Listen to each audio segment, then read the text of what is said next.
All right, so we got it pretty well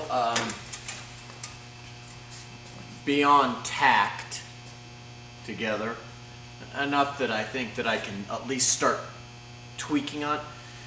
It came out really symmetrical and really nice. I have a little kink here that I think I'm gonna cut and change the shape because it sort of folded in rather than rolled. And it looks really, really good, both sides, except for the front here is a little bit.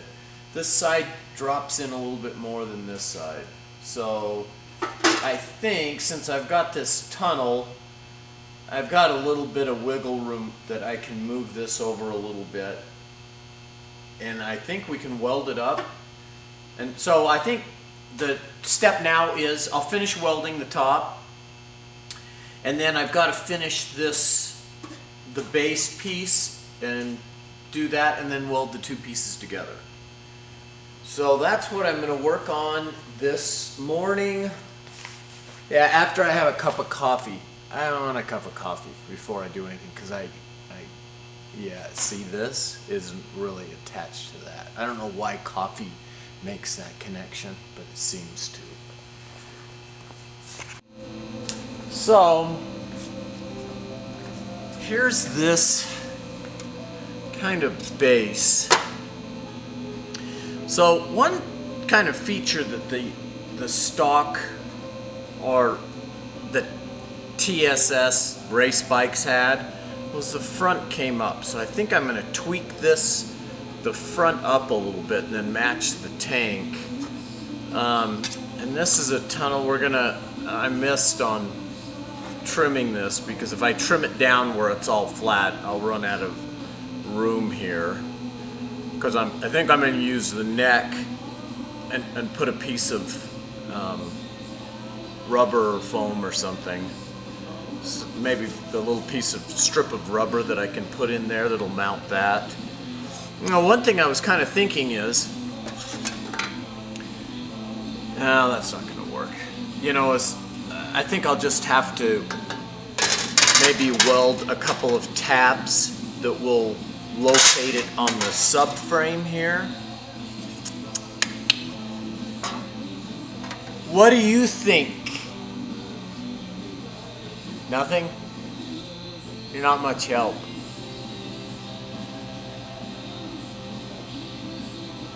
And this, I think I'm going to cut a new sheet here, and I'll just see, I think that if I try and raise this though, it's going to tweak it out there. So maybe I'll just make a cap and just weld a cap on. And all I need is 1/8 of an inch. It's really not very much.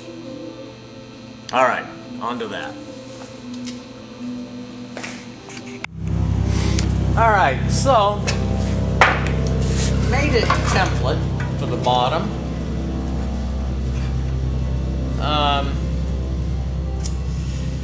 That I think will work okay. Now I've got to deal with these are precision scribes, by the way. Put that out of the way. Stay.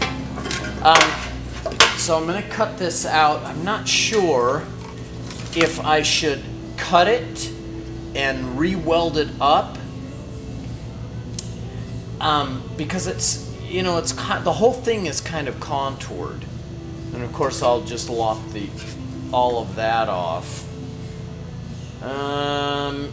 Or maybe I should just slice it, leave that lip, and try and roll it over. The problem is then it's going to screw that corner up.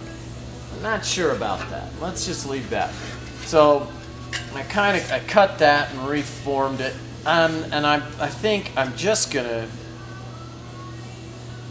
maybe I'll cut a little piece for that and weld it in. I don't know, it's so small, maybe just filling it, but I don't want to completely distort the whole thing. I don't know, let's try that.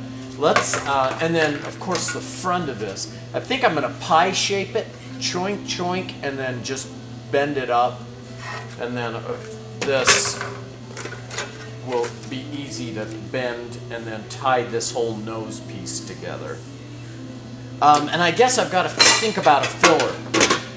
And I'm going to offset it because I'm going to end up with an old school strap across the top. I don't know. Maybe that whole strap thing has been overdone, and it's. I think I'm going to kind of stick with the retro thing. If I decide to go another route, what difference does it make? But if I do, I think I'll put a filler here, which I need to probably do before I weld the bottom on. And then I made another tunnel piece. And that's it. Let's move on to some bottom work.